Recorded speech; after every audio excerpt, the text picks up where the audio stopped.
예수님이 오시기 전에 하나님의 백성에게 주어진 것은 율법이에요. 십계명을 비롯해서 율법인데, 율법은 원래는 뭐냐면 하나님의 백성을 보호하기 위해서 둘레를 친다 그랬잖아요. 그래서 보호하기 위해서 주어진 것이고, 근본 정신은 사랑이에요. 그런데 이제 그 유대인들이 이 율법을 너무너무 잘 지키기 위해서 이 세부상을 막 늘리다 보니 630몇 가지인가가 됐어요.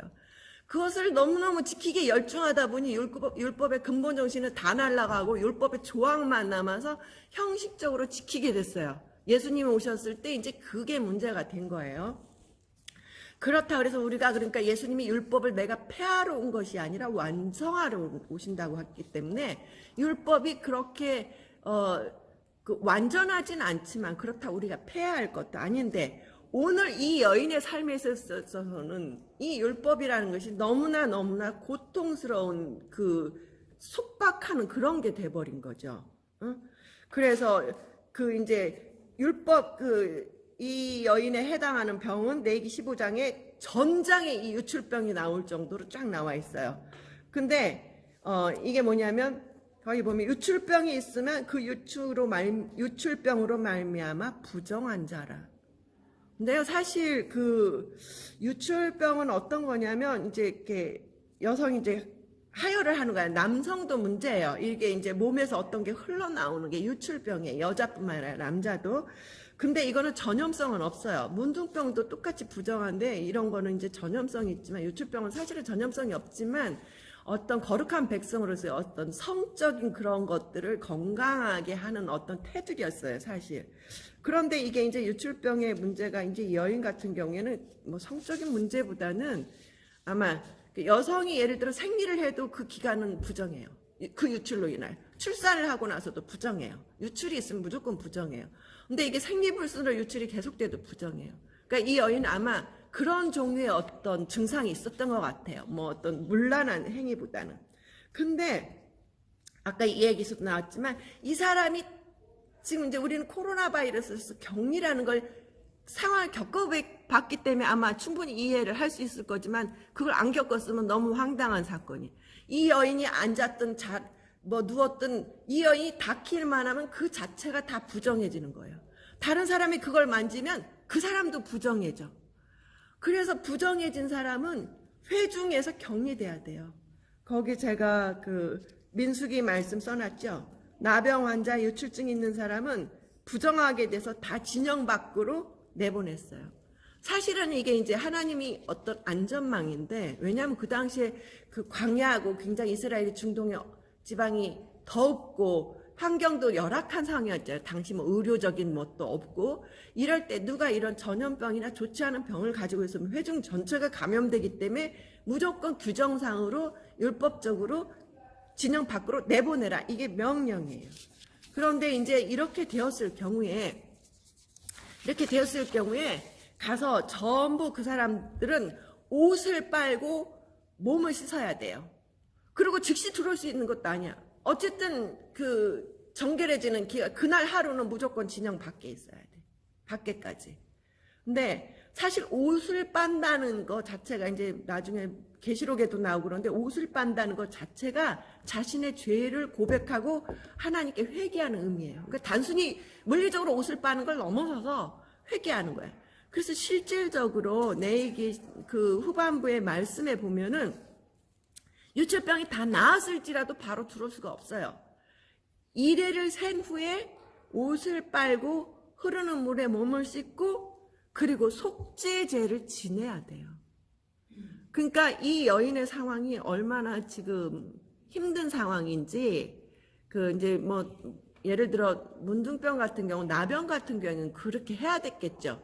그렇지만 이 여인은 좀 너무나 그 자기가 그렇게 문란한 것도 아니고 가정생활을 정상적으로 했는데도 불구하고 이런 규정 때문에 지금 그러한 삶을 살다 보니 아까와 같은 그런 너무너무 고통스럽고 정말 살 수가 없어요. 어떻게 지금 밖에 나갈 수도 없고 뭐 장도 보고 뭐도 해야 되는데 그것도 안 되고, 나가면 그런 사람이 밖에 나왔을 때 돌로 쳐 죽이는 게 합법적이에요. 그래서 그 율법을 어겼을 경우에 그런 일까지 당해야 되는데 집안에 있으면 있는 대로 또 가족과의 관계 형성도 안 되는 거예요. 그래서 이런 상황이었어요. 그래서 좀 이해가 가시죠? 이제 좀 더 구체적으로. 그러니까 이제 제가 처음에 공부할 때 목적 또 하나가 성경을 우리가 그냥 오늘날 나의 상황으로 봐서 유출병이 있었구나 이렇게 생각하면 안 돼요. 당시의 상황에서 우리가 당시 상황으로 들어가서 성경을 묵상하는 게 굉장히 중요해요. 뭐 여러분들이 신앙을 안 했으니까 다 될 수는 없지만 할 수는 있다면 이 여인의 삶에서. 근데 이 여인의 삶을 좀 우리가 돌아볼 수 있는 건 성경을 통합적으로 보면 사실은 율법서에 이런 규정이 있었다는 거예요. 그 성경의 기적 이야기가 많지만 제가 보기에 이게 가장 극적인 이야기 중에 하나인 것이, 왜냐하면 보통 성경에서 기적을 치유와 받으려고 병고침 받으려고 나온 사람들은 전부 예수님 앞에 나왔어요. 그래서 막 나를 불쌍히 여기소서 하고 간청하고 뭔가 있었는데 아무런 그것도 없이 숨어들어서 몰래 들어와서 그 여자의 뭐 모습도 안 보여, 무슨 병이 걸렸는지도 몰라, 무슨 사연이 있는지도 도대체 몰라요. 이 여인이 아무것도 모르는데 그 간절한 마음으로 딱 됐는데 예수님이 그 모든 걸 아셨다는 거예요. 그 여자의 마음, 그 여자의 그 상태 다 아시고 능력을 즉시 내보내셨다. 기적 이야기 중에, 치유 이야기 중에 가장 극적인 것 같아요. 예수님의 신적인 능력도 드러나고 간절한 그 여인의 마음도 드러나고 가장 극적인 그 치유의 이미지 중에 하나이고, 전체적으로 성경 안에서 예수님의 기적 사건과 구원의 사건, 사실은 이게 이따 밑에 공부하면 별게 아니에요. 같은 거예요. 이 사건을 통해서 혈루병의 여인은 아까 제가 얘기했지만 가장 극적인 상황의 어떤 하나의 예이고, 그럼 예수님이 왜 이런 기적을 행하셨을까, 치유를 행하셨을까라는 예수님의 마음을 보기를 원해요. 그리고 그 마음을 내가 오늘 느끼고 그 예수님 내 안에 들어오는 거, 여러분 안에 들어오는 거, 그게 지금 이 마음 저기에서 굉장히 중요하거든요. 자, 그래서 이제 두 번째 파트를 보겠어요. 기적과 구원을 행하신 예수님의 마음이 뭐냐 하면 우리가 성경에 번역되기를 불쌍히 여기다 또는 민망히 여기다 라고 표현이 되어 있어요. 근데 이제 이 뒷부분에 좀 설명하겠지만, 기본적으로 예수님이 그 당시 살던 상황을 여러분들 한번 상상을 해보세요. 2000년도 전에 그 적각불이 흐르는 땅이라 그러는데 사실은 가보면 진짜 광야에 삭막하고 힘든 척박한, 지난번에도 얘기했지만 강대국 사이에 끼어서 정말 약소한 힘이 없는, 사실은 굉장히 힘든 입지에 있는 나라가 이스라엘이거든요. 근데 예수님이 그 땅에 제가 지난번에 카이로스 때라고 그랬잖아요. 근데 예수님 스스로가 이 땅에 오셨는데 가장 낮은 자리에 오셨어요. 가장 낮고 천한 자리에. 사실 예수님의 출생의 비밀을 우리가 보면은, 아니 처녀가 잉태하여 아들 낳았어. 그러면 이거는 돌로 쳐서 죽일 수 있는 율법이었어요 그때. 그래서 사실은 요셉은 유다 가문이면 굉장히 대우를 받을 수 있는데도 불구하고 아이를 낳으려고 해서 그 방을 구하려고 그럴 때 사람들이 다 거절했어요. 그래서 마국간에서 나온 거예요. 그러니까 그렇게 거절당하고 가장 낮고 천하고 정말 아기가 태어났는데 그 몸 하나 받아줄 곳 없는 그곳에 오셔서, 사실 예수님이 이제 정식으로 생활하신 거는 저 북쪽에 나사렛 마을인데 이스라엘의 변방이고 가난한 마을에서 목수의 아들이었어요. 아니 그 당시에 무슨 건축을 엄청 대단하게 해서 목수의 아들이 뭐 얼마나 목수가 일거리가 있었겠어요. 더군다나 그 시골 마을에. 그러니까 굉장히 가난하고, 또 예수님은 아버지가 일찍 돌아가셔서 어렸을 때부터 13살인가 뭐 그렇게 추정하는데 소년 가장이었어요. 얼마나 그 삶이 고달팠겠어요. 그러니까 예수님이 이 땅에 낮은 자리에 오셔서 가난하고 소외되고 고통스러운 삶을 다 체험하셨다는 거예요. 저는 이게 너무너무 은혜가 되는 게, 옛날에 이런 예화가 있어요. 고종 황제 때 이제 선교사들이랑 외국인들이 막 들어오기 시작했잖아요.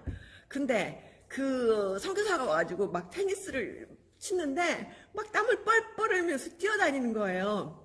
그래서 고종 황제가, 아니 왜 네가 그거 힘들게 그렇게 뛰어다니니, 그런 거 하인이나 시키면 되는 거야. 이렇게 얘기했어요. 그러니까 내가 만약 예수님이 하나님의 아들이신데 왕이신데 왕으로 왔다면 우리네 그 고달픈 삶, 이 땅의 그 힘든 사람들의 삶을 어떻게 아시겠냐고요. 근데 사실은 사람은 다 자기가 겪어봐야 그 상황을 이해를 해요. 내가 겪어보지 않으면 이해를 못해요. 근데 예수님이 왜 우리와 함께 하시고 우리 안에서 우리의 고통을 다 하신다냐면 기본적인 예수님의 삶 자체가 너무 낮은 자리에 오셔서 고통스러운 삶을 다 겪으셨어요. 물론 하나님이시니까 안 겪으셔도 아실 수 있지만 그분이 육신이 돼서 육체적인 몸으로 와서 그거를 다 겪은 것과 또 하나님이 오셔서 전능하셔 아는 것과는 우리 입장에서 또 다른 거예요. 그분이 그렇게 겪으셨다는 것 자체가 내가 다가갈 수 있는 접점이 되는 거야. 거룩하신 분이 다 아신다. 이거는 나한테는 거리감이 있어요. 왜 제가 계속 내 삶에서 예수님을 만나냐면 그분은 우리 삶에 들어오셔서 내 바로 옆에서 내 안에서 이렇게 사셨어요. 그렇기 때문에 우리가 힘들 때 얘기만 하면 다 아시는 분. 얘기 안 해도 아시는 분.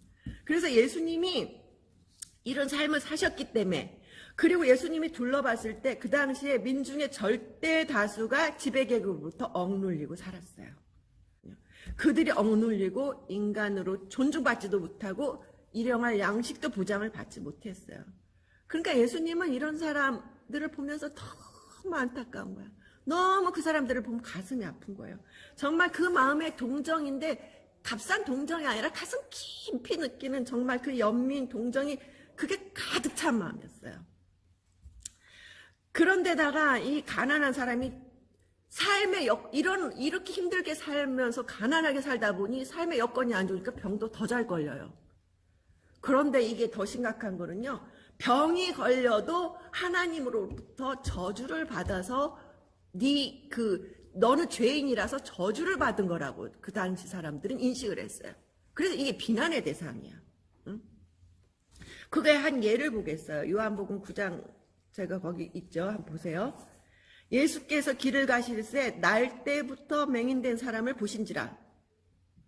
근데 제자들이 아직도 지금 뭐라고 하냐면 이 사람이 맹인으로 난 것이 누구의 죄로 인함입니까? 자기의 죄입니까? 부모의 죄입니까? 아니 자기 죄가 아니라 부모적 조상 죄까지 다 포함해서 네 부모가 죄를 지어서 너는 그 죄를 받아서 저주를 받은 거다. 그래서 너는 태어날 때부터 너는 소경이다.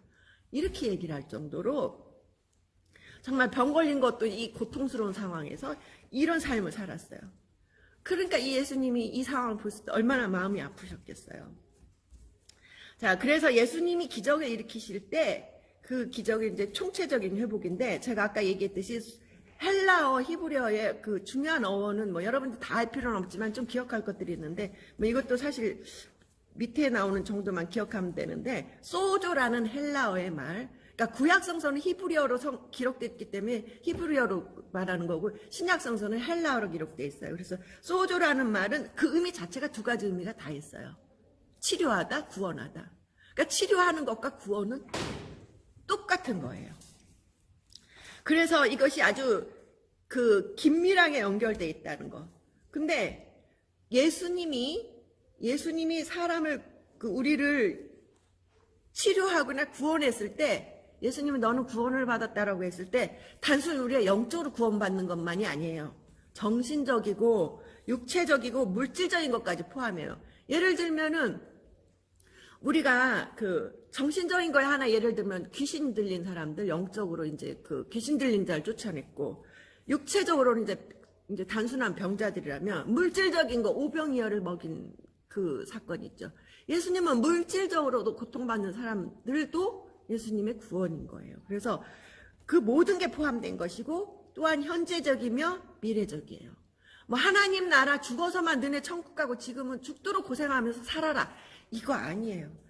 예수님은 우리가 현재 이 땅에서 행복하게 살길 원하세요. 하나님의 그게 마음이에요. 그래서 현재적인 미래인 걸 다 포함하고 있어요. 그렇기 때문에 예수님은 병자를 치유하셨을 때 너 병 나았다로 끝나는 게 아니야. 네 죄사함을 받았다. 구원을 받았다. 이해가 가시죠? 소도라는 말 자체가 치료하면서 동시에 구원이고 이게 사회적으로는 죄로 인한 거라는 비난이었는데 예수님 거기에 있는 사람들을 완전히 해방시켜 주는 거야. 너는 죄로부터 구원을 받아, 죄사함을 받았다. 예. 예수님의 그 기적의 그 필연적인 거, 아까 제가 얘기한 불쌍히 여기다. 자비, 긍휼, 사랑, 이것도 다 같이 연결되는데 가장 핵심적이고 대표적인 단어가 불쌍히 여기다는 거예요. 근데 예수님은 기적을 어떤 신적인 능력을 증명하기 위해서 한 게 아니라 이 불쌍히 여기는 마음 때문에 하신 거예요. 아까 말씀드렸듯이 민중을 보면서 너무너무 불쌍히 여겨서, 근데 그 불쌍히 여기다라는 게 이제 명사형 어원은 스플랑크나고 불쌍히 여기다라고 하면은 스플랑크니조마예요. 근데 여러분들이 이 헬라어까지 몰라도 성경에 왜 저희 그 목사님들이 이렇게 히브리어나 헬라어를 얘기하냐면 깊은 의미가 있는데 번역을 하다 보니 너무 의미가 약화됐기 때문이에요. 근데 이 불쌍히 여기다는 의미는 내장이 끊어질 듯한 고통이에요. 내장까지 뒤틀리는 고통을 말해요. 그러니까 우리나라 말에 뭐 애가 끓는다. 우리 말에 어떤 게 있을까요? 뭐 그런 이상의 막 정말 나의 모든 내장이 다 뒤틀리고 끊어질 것 같은 그런 아픔을 느꼈을 때 예수님이 불쌍히 여기다는 거고, 이 불쌍히 여기다 스플랑크 니조마이는 성경에서는 딱 예수님에 한해서만 했어요. 네. 그렇게 기록이 되어 있어요. 다른 우리가 불쌍히 여기다는 우리는 이 경지에 못 가는 것 같아. 예수님이 불쌍히 여기다라고 했을 때 정말 창자가 끊어질 듯한 아픔을 가지고. 근데 예수님이 이제 여기가 우리가 왜 드라마를 보면 우리 이런 사람들 두 가지 종류가 있어요. 드라마를 보고 저건 드라마야 이렇게 얘기하고 냉정한 사람이 있고, 드라마의 얘기인데도 막 내 얘기처럼 알면서도 눈물이 저절로 나는 경우가 있잖아요. 이게 이제 동일시 된다는 거잖아요. 그러니까 예수님 불쌍히 여기다는 감정은 저 사람의 아픔이 내 아픔으로 동일시 되면서 너무너무 아프고 고통스럽고 막 너무너무 슬프고 그런 극렬한 슬픔, 이런 치열한 슬픔, 고통, 이게 예수님이 우리를 구원하신 불쌍히 여기다는 거예요. 그러니까 여러분들이 오늘 이거 하나만 알고 가시면 돼요. 내가 너무 힘들 때 예수님한테 주님 저 좀 불쌍히, 전 사실 그래요. 막 너무 힘들 때 펑펑 울고 저 좀 불쌍히 여겨주세요. 막 그렇게 때를 써요. 진짜 그러고 나면 정말 그 위로와 그런 마음들로 너무너무 제가 평안해지거든요. 예. 그래서 이 마음을 여러분들이 한번 본인의 마음에 품어보세요.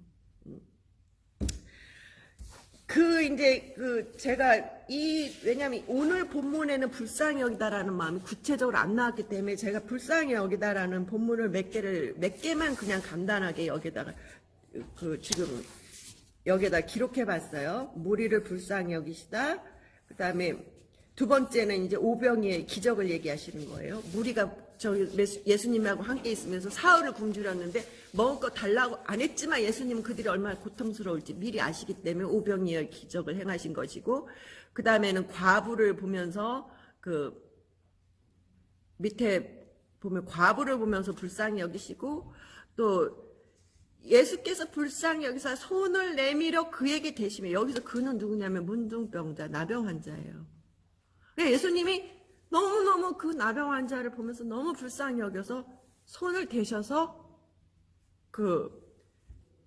그걸 하셨어요. 치유를 하셨어요. 그런데 그거는 좀 뒷부분에 나오니까 제가 이제 넘어가겠어요. 그래서 사실은 예수님이 불쌍히 여겨서 이 치유를 하셨다는 건 성경에 많이 있어요. 오늘 본문에 구체적으로 단어가 안 나왔기 때문에 제가 했는데, 자, 그렇게 하면, 그럼 예수님은 치유를 어떤 방법으로 하셨냐? 우리 다 아는 거 기본적으로 말씀으로 하셨어요. 말씀으로. 네. 말씀으로 이사야서 마가복음 16장 17절에서 17절 말씀 보면 첫 부분은 예수께서 말씀으로 귀신들을 쫓아내시고 병든 자를 다 고치셨다고 그랬어요. 그럼 우리가 이걸 보면요, 사실 말씀으로 고치니까 예수님은 그냥 하나님은 다 능력이 있고 신적이니까 말씀으로 이렇게 해라, 천지창조할 때도 말씀으로. 사실 그건 아니에요. 말씀으로 했을 그 자체도 이미 예수님은 그렇게 많이 아파하시고 함께 고통을 느끼시고 그 고통을 동일시하면서 이미 그게 했기 때문에 한 과정 후에 방법이 하나는 번은 말씀으로 고치실 수도 있었고, 그러나 그 뒷부분을 좀 더 정확하게 설명한 건 뭐냐면 이사야서 53장 말씀을 마태복음에 인용해서 말씀했는데, 우리의 연약한 것을 친히 담당하시고 병을 짊어지셨도다. 그러니까 근데 이걸 현대인 성경으로는 그는 언제나 병을 앓고 있었다. 이렇게 설명드렸어요. 이게 뭐냐면 예수님은 병자라고 보면 그의 그 병 자체를 본인이 앓는 것만큼 고통을 느꼈고 그걸 친히 담당하시고 짊어지셨어요. 그래서 아예 그 현대인의 성경에서는 그 병 자체를 예수님이 앓으셨다고 번역을 한 거예요. 그러니까 그 정도로 예수님이 그 말씀으로 치유했다는 것도 쉬운 게 아니었고 그 마음에 말씀의 치유 이면에도 역시 말씀의 치유하고 바로 그 뒤에 설명이 이렇게 되는 거야. 말씀으로 치유하셨다는 것 자체가 예수님 자체가 그렇게 아파하시고 고통을 느끼시고 그 다음에 그 병을 짊어지셨다. 자, 이런 상황이 좀 이해가 가시죠? 마음으로 좀 느껴졌으면 좋겠고 그 다음에 이제 그 형식적인 율법을 넘어서서 치유를 하셨는데 아까 제가 말씀드린 것처럼 율법의 기본 정신은 사랑인데 그 당시 이제 유대인들이 너무너무 형식적으로 율법을 지켰어요. 근데 그 보면은 예수님이 문둥병자에 말씀으로 치유하실 수 있는 분이면 율법에 절대로 손대서는 안 되고 손을 대면 예수님이 부정해지잖아요. 그 사람이 병이 문제가 아니라 예수님이 부정해지는데 굳이 예수님 왜 손을 대셨냐고요. 예수님이 부정해지는데. 그 혈루증이 이번에 이 여인도 마찬가지예요. 마찬가지고 근데 왜 그랬을까요? 왜 그랬냐면 예수님은 나는 그 율법을 넘어서서 그 규정도 넘어서서 나는 너를 이만큼 사랑해. 나는 너를 이만큼 소중하게 여겨. 너는 나의 친구야. 그거를 보여주시기 위해서 그한테 손을 대고 치유를 하신 거예요. 네. 그리고 예수님 그 치유에 이제 이 두 가지 사건이 굉장히 문제가 되는 게 부정한 자들에게 손대서 율법을 어겼다는 거죠. 그 다음에 또 하나가 왜 그렇게 기적에는 이제 기적 사건은 안식일 날 치유하신 게 너무 많냐고요. 응? 왜냐하면 안식일 날은 거룩하게 지키고 휴식해야 돼. 일을 하면 안 돼. 유대인들이 이제 안식일을 거룩하기 위해서 어떻게 하면 안식일을 잘 지켜야지 규정을 엄청 많이 만들었어요. 마른 무화과 나무 1개 이상을 들고 가는 것도 노동이에요. 어느 정도인지 알겠죠? 아무것도 하면 안 돼요. 심지어는 이스라엘 사람들은 뭐 엘리베이터 버튼도 안 누른다잖아요. 저도 실제로 성지순례 가는데 그 안식일날 토요일날 아침에 토요일이 거기는 아니 전기 작동을 안 시켜가지고 빵을 못 굽고 생빵을 먹게 된 거 있죠. 그런 정도 토스터도 작동을 안 시키더라고요. 그 전기 버튼 하나 누르는 것도 안 하는 거야. 이 콘센트 꽂고 이것도. 그런데 예수님 하필이면 이때마다 하지 말라는 일로 치유를 하신 거예요. 자, 그래서 안식일에 허용된 건 뭐냐면 아주 생명이 위급한 사람. 이런 사람 외에는 치유를 하면 안 됐어요. 그런데 예수님이 치유를 하셨어요. 왜 그랬을까요? 여러 가지 상황이 있는데 주님은 그 본 즉시 그 사람을 치유해주고 싶으신 거예요. 그러니까 주님은 그 자리에서 즉시 치유를 하셨어요. 이걸로 인해서 종교 그 지도자들로부터 맹렬한 비난을 받았는데 그 밑에 이제 제가 성경 구절을 좀 참고로 써놨죠. 거기 보면은 이게 마태복음 12장 9절에서 14절 말씀인데 이렇게 하는 걸 유대인들이 굉장히 비난했을 때 예수님이 딱 한마디로 말씀하세요. 안식일에 선을 행하는 것이 옳으니라. 그 마가복음과 또 누가복음에는 예수님이 이렇게 물으세요. 안식일에 선을 행하는 것과 악을 행하는 것, 생명을 구하는 것, 죽이는 것, 어느 것이 옳으냐. 예수님은 확신이 있으신 거잖아요. 율법을 넘어서서 안식일에 선을 행하고 생명을 구하는 것. 나는 이것이 더 소중하다. 예수님이 이렇게 말씀하셨어요. 숨어들었다는 것 자체가 얼마나 그 여인이 숨어들을 수밖에 없는 상황인지 이미 충분히 이해하셨죠. 그 다음에 이제 아까 제가 굉장히 극적이라 했는데 아무 말도 그 여인이 누군지 여잔지 남자인지 어떤 상황인지 무슨 병을 걸렸는지 아무것도 모르는데도 불구하고 예수님이 즉각 인지하셨다. 참 정말 예수님이시지만 놀랍지 않아요? 그래서 예수님의 신적인 인지 대단한 거. 예수님이 즉각 알으셨고 그 다음에 아무것도 묻지 않고 고통을 이미 그 여인의 상황을 예수님은 안 물으셔도 사실 다 아시잖아요. 그러니까 즉시 치유하셨다는 것. 그래서 혈루의 근원이 말랐다는 건 우리가 다시 한번 정리하면 좋겠고요. 그냥 정리 차원이에요. 아까 혈루장의 여인은. 그다음에 여인의 고통과 절박한 마음을 이미 아셨기 때문에 하셨는데, 여기서 이제 우리가 예수님한테 구원을 얻고 치유를 받는데, 우리도 사실 자유의지가 있지만 우리의 어떤 부분도 우리가 해야 할 부분이 있어요. 여기에서 보면 여인의 믿음을 보시고, 대부분 병자 치유할 때 대부분 내 믿음이 너를 구원하였다. 믿음을 보시고라는 얘기거든요. 이 여인의 믿음은 뭐냐면 그 옷에만 손을 대어도 구원을 받으리라. 사실 그 당시에 약간 이런 게 있었어요. 뭐 능력 있는 사람은 가서 옷자락 대면 맞는다, 뭐 낫는다, 이런 게 미신적으로 있었는데, 이 여인은 정말 손만 대어도 구원을 받으리라고 생각한 거야. 단지 병을 치유하는 걸 넘어서서 내가 구원을 받으리라는 어떤 확신이 있었어요. 예수님의 치유 능력의 확신도 있었지만 예수님이 그 구원자라는 거에 대한 확신이 있었고, 이렇게 그 믿음을 본인이 행위로 옮겼을 때, 이 여인이 아무리 그래도 그 동네에 이런 여인이 있다는 것, 예수님 앞에 나오지 않았으면 기적은 일어나지 않잖아요. 그러니까 실질적으로 우리가, 예수님은 이미 스탠바이예요. 우리 옆에, 내 안에 나와 함께라는 건 딱 붙어있는, 정말 접착제로 붙인 것 같이 붙여 계시는데, 내가 예수님한테 내 의지로도 나도 할 부분이 있다고요. 그거를 내가 예수님한테 구하지 않으면 그거는 내 것이 안 되는 거예요. 그래서 믿음을 행위로 옮겼을 때 치유가 됐다는 것. 예. 왜 누가 내 옷에 손을 대었느냐? 라고 물으신 것은 두 가지 이유로 봅니다. 첫째는 이 기적 사건을 주위 사람들에게 공개하기 위해서. 또 하나, 두 번째는 여인과 인격적인 만남을 위해서. 근데 여기서 좀 더 중요한 의미를 갖는 게 이걸 공개하기 위해서예요. 자, 공개하기 위해서라면 예수님이 그 뒤에 무슨 말씀을 하셨냐면, 이 여인이 나와서 예수님께 정말 그 두려움에 떨면서 자기 왜 나왔는지 사실을 다 고했단 말이에요. 그때 예수님이 뭐라고 하셨냐면, 군중들은 이 여인을 비난하고 돌팔매질을 할 수 있었을지 모르지만 예수님은 따라, 내 믿음이 너를 구원하였다 라고 말씀하셨어요. 이건 뭐냐면 예수님이 이 여인을 군중들 앞에서 공개적으로 단순히 너는 병을 치유받았다가 아니라 너는 구원을 받았다라고 선포하시는 거예요. 이게 엄청난 중요한 의미가 있는 것이, 이 여인은 지금 당장의 병의 치유를 받았을지라도 정말 모든 사람으로부터 혈루병을 앓는 여인으로 죄인 취급당하고 비난받고 모든 사람으로부터 저주받고 모든 사람을 피했던 여인이에요.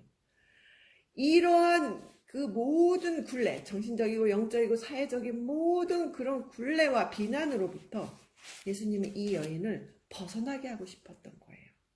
그래서 구원을 선포하셨어요. 그리고 여인이 그 소외당했던 그 자기의 원래 공동체로 다시 복귀할 수 있도록 배려를 하신 거죠. 어떻게 보면 이거 정말 예수님의 확실한 AS예요. 예. 그래서 예수님은 이렇게 그 구원을 선포하면서 마지막으로 하나 더 덧붙입니다. 평안히 가라. 예. 이 평안이라는 게 굉장히 중요한데 우리가 요즘 생각하는 피스 그 정도의 의미가 아니에요. 히브리에서는 샬롬, 헬라어로는 에이레네라고 그러는데 우리가 샬롬이라는 말을 많이 들어봤어요.